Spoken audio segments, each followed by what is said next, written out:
Titania, not caring about you, not caring about...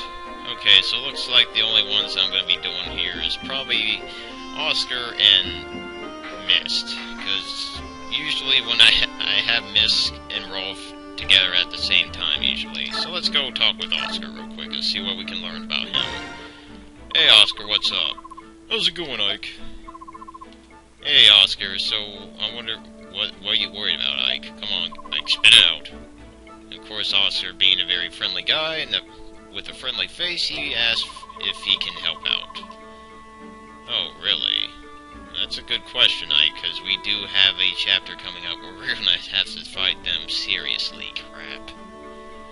Okay, so Ike asks a very good question, and Oscar's like, yeah, I was thinking the same thing, Ike. I'm kind of glad we have the same wavelength going. Holy crap. Let's see. When they turn into their true selves, we are forced into a kind of battle that is difficult for us. So Oscar is giving us some pretty sound advice here. They are very, very difficult when they're transformed, because... Well, you'll see when we get to that chapter. That chapter is usually a very dangerous one. I've seen them shatter boulders with a single blow. Holy crap. And of course, Ike is not kidding here. They are even more capable of this in the second game, but we won't talk about that. There is no relation to this game in the second, or the sequel of this game, Cough-Wheeze. Oh, I feel like our weak points are as visible as a lit torch. Oh wow, Ike, that is some pretty deep words. What's more, my sword is useless. Damn, Ike. Yep, that's true, Oscar.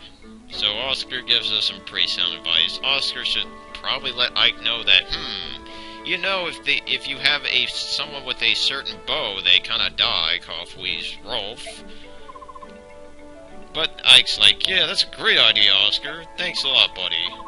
Well, sure, you're pretty amazing, Ike. You know that? Wow, that's quite a statement.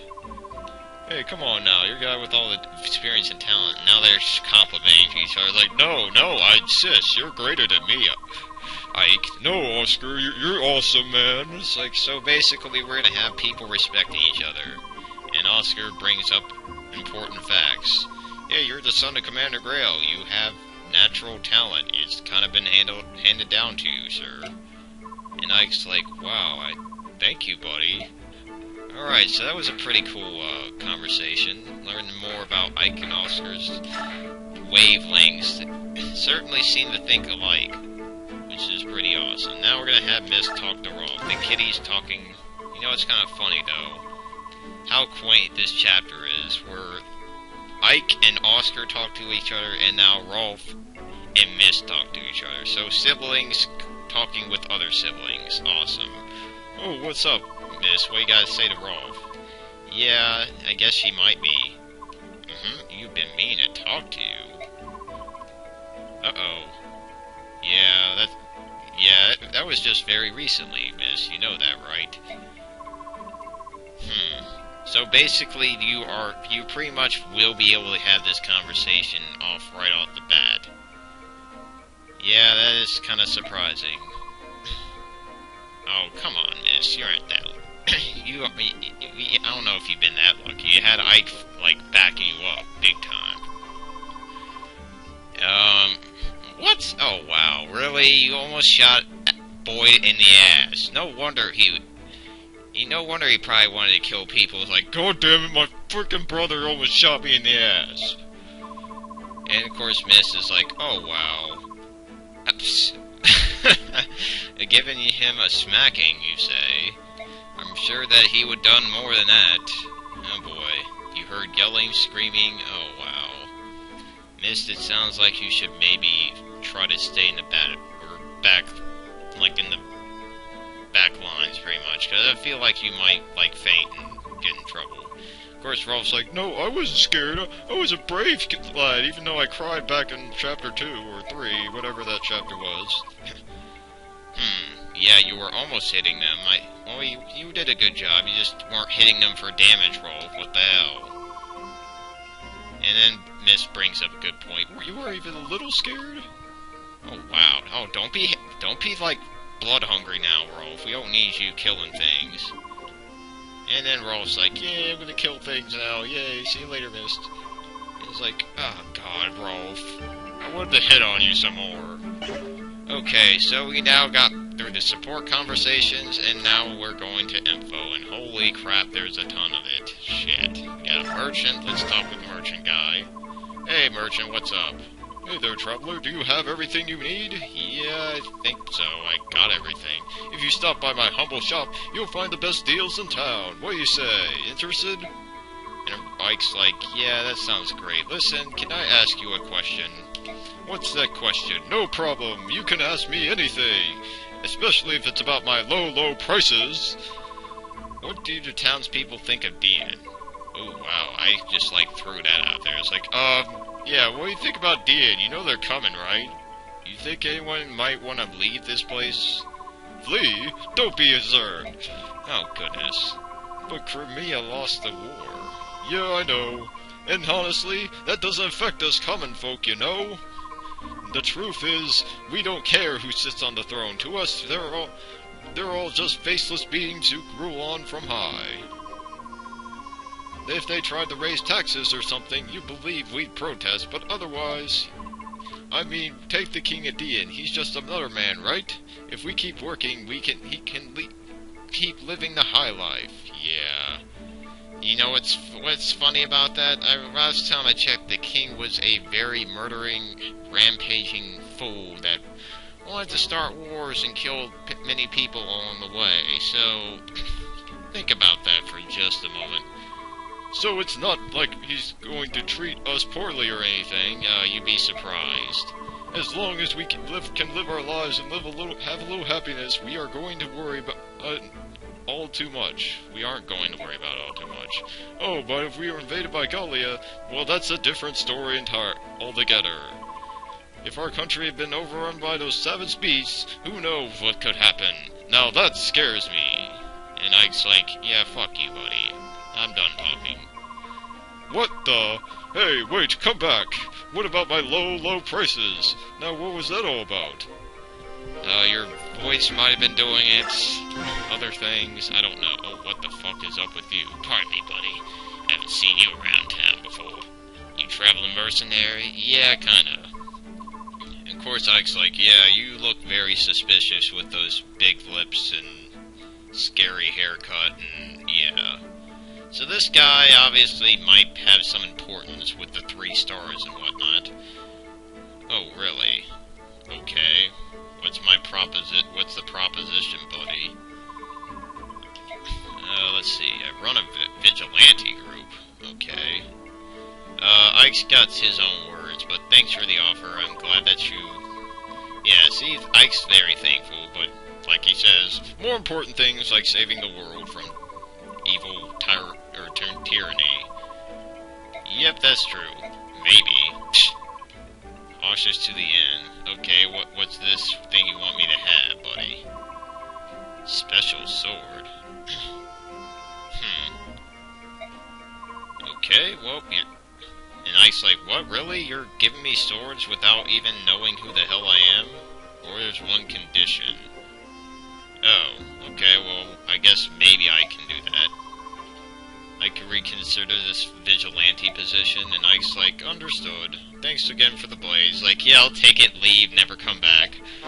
And we got the Lagoon Slayer. This is going to be very important in the future. Uh-oh. Looks like we're going to be talking with the Lincia. I wonder what Lincia has to say. Uh-oh, she looks a little frowny face. Princess! Oh god, probably surprised the crap out of her. But she seems a little bit happier.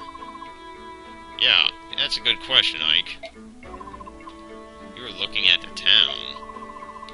Familiar with the world outside? Oh, really? Well, I guess that makes sense. I guess you've been kept in secrecy the whole time. Well, that's interesting. Are you kind of freaked out by the people that are kind of so much in peace compared to everyone else, which are fighting for their lives or barely, living, I guess? But she's so happy that there's so much energy and everyone seems to be enjoying themselves. Yep. Yep, that is true, Ike. Usually a boat or a town with ports is like freaking crazy. Uh-oh. And she brings up the fact that she's been through hell and back. And Ike's like, yeah, I understand completely. But that's a quick conversation. And now we get to meet Karen. And this guy is freaking crazy. So crazy that he is actually going to slow down this video a bit. Ha! Ya! Hi-ya! What are you doing? I'm trying to regain the superb physique I lost when I was being held a prisoner. Okay. Are you ready to board the ship? I was born ready. Hoo-ha! I don't need anything. Even as we speak, many of my fellow Koreans or Crimeans are suffering at the hands of Dian. If I cannot rush to their aid today, then I can at least prepare myself for the day when I can. Oh god, and Ike's like, yeah, well, whenever you're ready, we can maybe try to board the ship. And I'll let you know about it. Understood. Sorry to have interrupted you. My lord, Ike! What did you just say? Ike says, it's like you rescued and cared for Princess Valencia. You have my heartfelt thanks. For us, she is our one solitary hope. And what about Ike? What the hell is he? Just some guy that's helping out? It's like, yeah, fuck you. Yeah, I understand, said Ike. Right, enough talking. What are you doing? Until we make our triumphant return to Meldior, all I can do is keep training. Ha! Nya! Wah! Careful, don't pull anything. And Ike has some pretty good sound words there. But now time to speed up the video again. Okay, we got Braum. He looks like he's having a happy face going on there. What are you looking at? Oh, really? A good luck charm. Okay, so I guess Braum is a guy that values good luck. I don't know, maybe he's not a church man. Maybe he doesn't have the faith. You ever had much money, so you gather stones? Okay, that sounds pretty cool, Braum. Not much to look at, but it means a lot to you? Okay, that's understandable, dude. I mean, there's some things that mean a lot to me, and I'm sure Ike has some things that mean a lot to him, his sword. How is everyone? Okay, Braum, now you're starting to creep a little bit, but I guess maybe you're hoping that those stones are your family. I know it sounds foolish, but if I don't do this, I won't have the courage to fight. And Ike's like, weird. Don't worry about my feelings, you can laugh. Acting like this at my age, what a silly man I am. And Ike's like, it's not silly, Braum. I was actually just testing you out and seeing if you're a strong man who would be decided to fight for the sake of his family, which I'm kind of glad that Ike had something good to say. I mean, that's things like that that makes you want to respect Ike as a man himself. I mean, this is the reason why he is probably one of the favorite characters of these two, of this game and the next game. And then Ike's like, yeah, you know what, your family is definitely proud of what you're doing, dude. And then Braum's like, wow, you touched me, man. Thank you, Ike. Thank you. Alright, so Braum is now liking Ike already. God, everyone's gonna be liking Ike. And now we're gonna have Ike talk with the green-haired soldier. Is. Are you ready to go, Nafeen? Oh, crap. And then she apparently surprised him. Or apparently Ike surprised her. What's going on? What do you mean? Nope, nothing. I'm fine. Okay. What's going on, Nafeen? You just seem to be all worried. Are you sure? Wow. You know, it's hard being a prisoner. It's physically and mentally demanding. I need to know, can you fight? Heck yeah. Oh, really? Alright, Nafeen. Well, I'm pretty sure that you'll be able to fight with some training. Because Nafeen is crazy when she gets leveled up. Trust me, you'll see. It's easy for you to say, but it sounds like you sound like you're about to fall over. Wow. Oh no, that's a habit. It's just a way I talk. Just talking. Wow. And Ike's like, what? No need to apologize. As long as you're not feeling ill, everything's fine. Yep, that's good. That's good advice, Ike. Heck yeah. And Ike's like, yeah, see you later. Okay, so that's a very brief conversation, but it doesn't really tell you much about Nafine, but I'm sure with her future conversations, like with Brahm, like one of her few friends that she'll have, we'll get to learn more about her character. But now that we're done with all the conversations and all the preparations, we can now move on to the actual meat of this chapter. Holy crap. Alright guys, so hold on. Next time, guys, we're going to start off on Chapter 11, and we'll see if I get my ass still really kicked, or vice versa. Hopefully it's the vice versa part. Adios.